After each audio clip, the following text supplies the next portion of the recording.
예수 크신 주 이름 나 찬양하리라.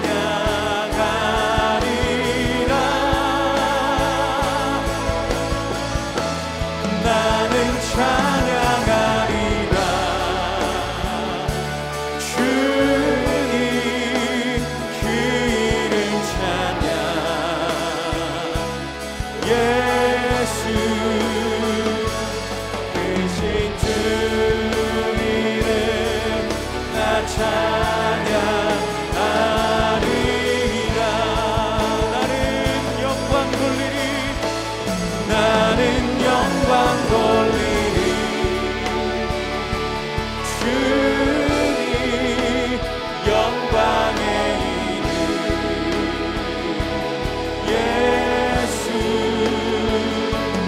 크신 주 이름 나 찬양하리라.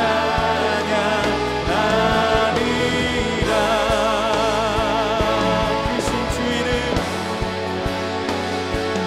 크신 주 이름 나 찬양하리라.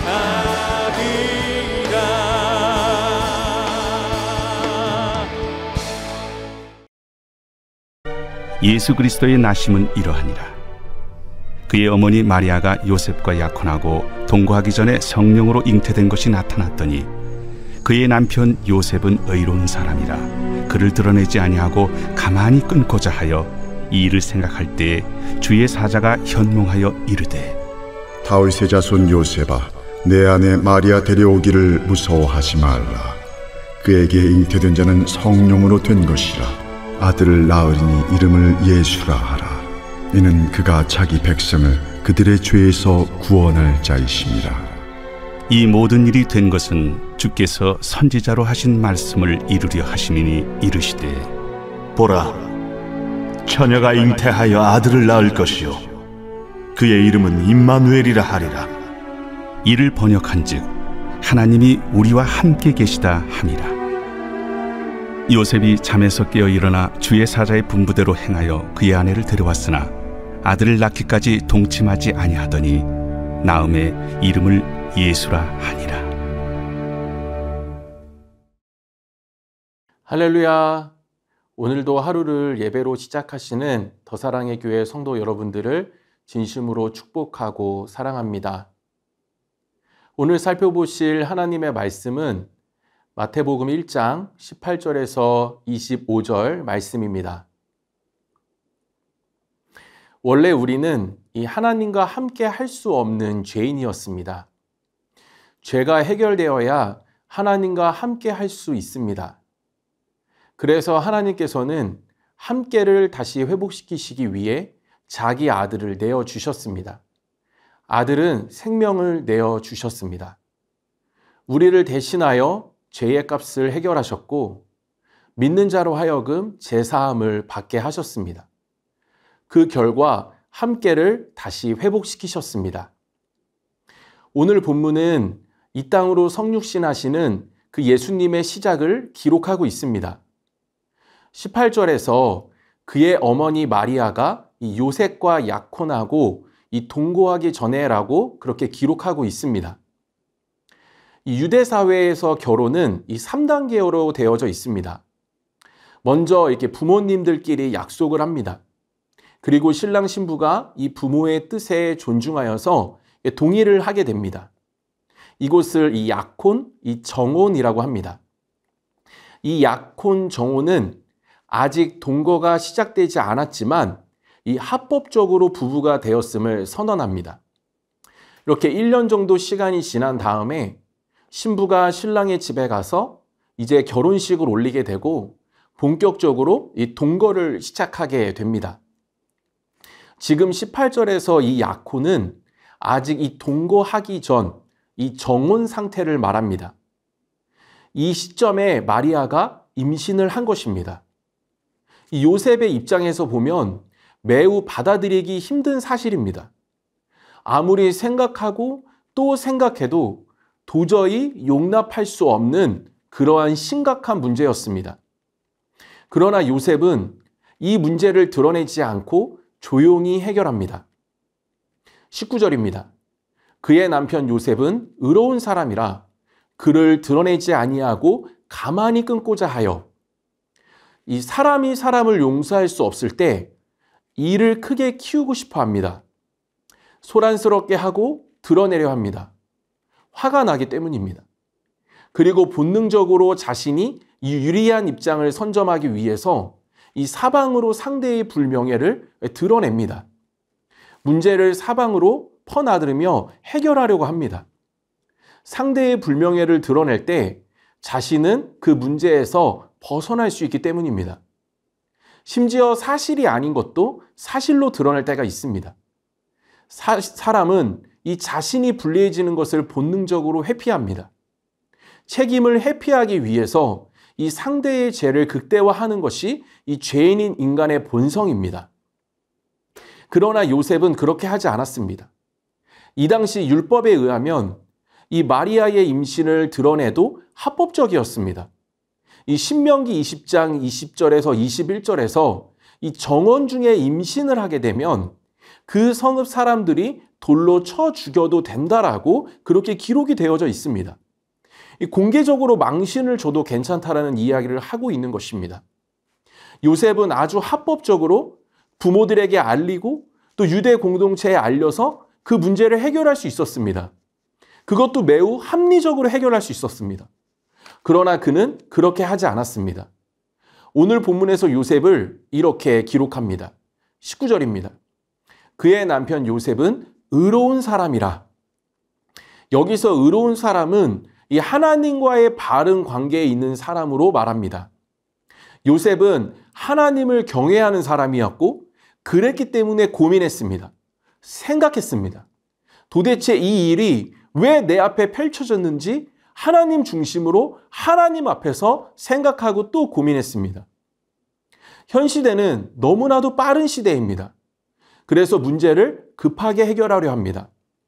핸드폰이 업그레이드 되면 빠르다라고 쓰지만 1년 정도가 지나면 느리게 느껴집니다. 인터넷도 마찬가지입니다.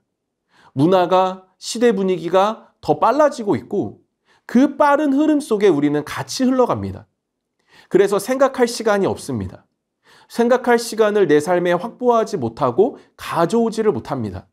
점점 빨라지는 세상 속에서 쉼표를 찍고 잠시 생각할 시간을 가지는 것을 이 환경이, 문화가, 또 시대의 어떤 분위기가 허락하지를 않습니다. 예전에 어느 목사님의 설교에서 이 의도적으로 자신을 고립시켜야 한다라는 말씀을 들은 적이 있습니다. 바쁘고 빠른 시대 속에서 의도적으로 생각할 시간을 확보해야 한다라는 것입니다. 잠시 삶을 멈추고 문제 앞에서 급해지는 마음을 내려놓고 하나님 중심으로 생각할 수 있는 시간을 확보해야 된다라는 것입니다. 다시 말해서 잠시 삶의 쉼표를 찍고 하나님 앞으로 나아가 기도할 때 성령께서 깨달음을 주시는 것입니다. 이해할 수 없고 용납할 수 없는 삶의 문제이지만 급하거나 소란스럽게 문제를 해결하지 않고 하나님 앞에서 그 생각을 기도 가운데 드릴 때 하나님께서는 성령을 통해 말씀으로 자신의 계획과 생각을 우리에게 나타내 보여 주십니다. 그 하나님의 생각이 우리의 삶에 자리 잡을 때 문제 가운데 있다 하더라도 하나님이 기뻐하시는 모습으로 그 방향으로 우리는 반응하면서 나아갈 수가 있습니다. 오늘 본문 24절입니다. 요셉이 잠에서 깨어 일어나 주의 사자의 본부대로 행하여 그의 아내를 데려왔으나, 이러한 요셉의 믿음과 순종으로 또 성령의 일하심으로 말미암아 마리아 안에 그 예수님이 잉태되셨습니다. 성령으로 잉태된 것입니다. 그 이름을 예수라 합니다. 예수는 그가 자기 백성을 그들의 죄에서 구원할 자입니다. 그리고 예수님을 임마누엘이라고 합니다. 이는 하나님이 우리와 함께 계시다입니다. 저는 함께라는 단어를 묵상할 때 매번 감격이 밀려옵니다. 이것은 원래 저희들의 삶에 있을 수가 없는 일이었기 때문입니다. 하나님이 우리와 함께 하시려면 이 죄가 해결되어야 합니다. 그런데 죄인인 인간은 절대 자기 스스로 그 죄를 해결할 수가 없습니다. 죄인이 죄인의 죄를 어떻게 해결할 수 있냐면 죄 없는 하나님이 먼저 찾아오시지 않으면 절대로 해결될 수가 없는 것입니다. 죄 없는 하나님이 먼저 찾아오시지 않으면 우리로서는 전혀 대안이 없는 것입니다.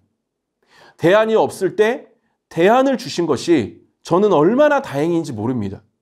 만약에 먼저 찾아오시지 않았다면 저희로서 마땅한 대안도 어떤 능력도 없습니다. 그래서 먼저 찾아오신 것이 은혜이고 감사인 것입니다. 사람은 영적인 존재입니다. 하나님은 영이시니 그 모양과 형상으로 우리는 창조되었습니다. 그래서 영적으로 느끼는 어떤 고통과 기쁨이 이 삶의 모든 것인 것처럼 우리가 느끼면서 살아갑니다. 영적인 존재이기 때문에 그렇습니다. 요한계시록에서는 이 사람은 한 번 죽는 것이 정해져 있다라고 하면서 심판대 앞에 우리가 서게 되어지는데 죄의 문제가 있으면 이 둘째 사망으로 간다라고 이야기합니다. 여기서 둘째 사망은 이 하나님과의 영원한 관계 단절을 의미합니다. 하나님과 바른 관계 속에 있을 때 우리는 행복과 기쁨을 누릴 수 있도록 창조되었는데 하나님과의 관계가 절대 가까워질 수 없다라는 사실을 우리가 알고 살아가면 우리는 영적으로 매우 절망하고 고통하면서 살아갈 수밖에 없는 것입니다. 이것을 그냥 지켜볼 수밖에 없었던 하나님께서는 인간의 죄를 해결하셔야 했습니다. 그래서 직접 오셨습니다. 누가 희생을 감수할 수 있습니까? 사랑이 있는 자입니다. 그래서 성육신은 사랑에 기반합니다. 우리를 너무나도 사랑하셔서 먼저 찾아가시겠다라고 결단하신 것입니다. 그 사랑의 증거로 성부 하나님은 아들을 내어주셨고 아들은 이 땅에 와서 생명을 내어주셨습니다. 우리를 대신해서 생명을 내어주셨습니다. 이보다 소중한 것은 없습니다. 사랑의 최극치를 보여주셨고 최상위의 사랑을 우리에게 표현해 주셨습니다. 더 이상 확증시켜줄 무언가 사랑의 표현이 없습니다. 사람이 사람에게 사랑을 확증하기 위해 이 자신이나 자신의 자녀의 생명을 절대로 내어줄 수 없습니다. 사람이 흉내조차 낼 수 없는 그 사랑으로 하나님께서는 우리에게 그 사랑을 보여주시고 확증시켜 주셨습니다. 이미 우리에게 이 하나님의 사랑이 충만하고 충분합니다. 그 사랑으로 우리가 구원의 확신을 가질 수 있게 되었기 때문입니다. 이 확증을 우리 가운데 견고히 할 때 하나님의 사랑을 의심하지 않으면서 우리는 신앙생활을 할 수 있습니다. 내 마음대로 무언가 일이 되지 않아도 조금 느려도 그 사랑을 의심하지 않을 수 있습니다. 죄책감도 마찬가지입니다. 상처를 회복시키는 것도 사랑입니다. 사람을 힘있게 해주는 것도 사랑입니다. 아들과 생명을 내어주실 만큼 나를 사랑하신 그 하나님의 사랑이 이미 내 안에 있음을 우리가 어떠한 일 가운데서도 믿고 고백하고 나아갈 때 우리는 그 사랑 안에서 든든히 생명력 있게 평안 가운데 세워져 갈 수가 있습니다. 말씀을 마무리하겠습니다. 성령으로 예수님이 마리아 안에 잉태되셨습니다. 우리 또한 성령으로 예수님을 마음에 모실 수 있게 되었습니다. 그 예수님은 우리 안에서 우리와 함께 연합을 이루십니다. 연합은 죄사함을 가져다 주는 동시에 사명으로 우리를 초청합니다. 연합은 그 중심을, 그 마음을, 그 시각을 같이 하기 때문입니다. 그래서 우리를 성육신의 삶으로 인도합니다. 성육신의 삶을 그대로 삶 속에 드러내는 사명으로 그 연합은 우리를 초청합니다. 이제 이 찾아오심을 우리만의 사건이 아닌 우리도 이 성육신의 정신을 이어받아 복음이 필요한 곳으로 들어가야 합니다. 지금 해외 선교 사역이 필리핀에서 진행되고 있습니다. 우리는 남아있는 선교사입니다. 기도의 사명이 있습니다. 기도로 필리핀 그 땅, 그들의 삶에 우리가 들어가야 합니다. 거기서 하나님의 마음과 시각을 느끼고 주님 주시는 기도 제목으로 우리가 함께 기도로 동역해야 합니다. 또한 우리 주변에 우리가 들어가야 할 곳이 있습니다. 그곳에 복음이 필요합니다. 복음을 전하고 그들이 들을 때 성령님께서 일하십니다. 구원의 역사가 일어납니다. 절대 사랑으로 구원의 확신을 갖게 된 것이 나의 의가 아닙니다. 하나님의 찾아오심으로 가능한 것입니다. 저는 더사랑의 교회 성도 여러분 모두가 이것이 은혜임을 기억하시면서 그 감사함으로 성육신의 정신을 이어받아 그대로 순종하심으로 말미암아 이 하나님의 구원의 역사에 동참되어지는 축복을 올 한 해 풍성하게 누리시는 모든 성도님들 되시기를 주님의 이름으로 축복드립니다. 이 시간 함께 기도 제목을 보시고 읽으시며 기도하며 나아가도록 하겠습니다. 나의 의지가 아닌 하나님의 의지로 구원의 확신을 갖게 되었음을 익숙한 속에 흘려보내지 않게 하시고 매 순간 감사함으로 깨닫게 하소서. 하나님의 사랑이 아들과 생명을 내어주는 최극치의 사랑임을 어느 순간에도 기억하게 하시고 그 사랑에 힘입어 영혼과 삶이 평안과 사명으로 든든히 세워져 가게 하소서.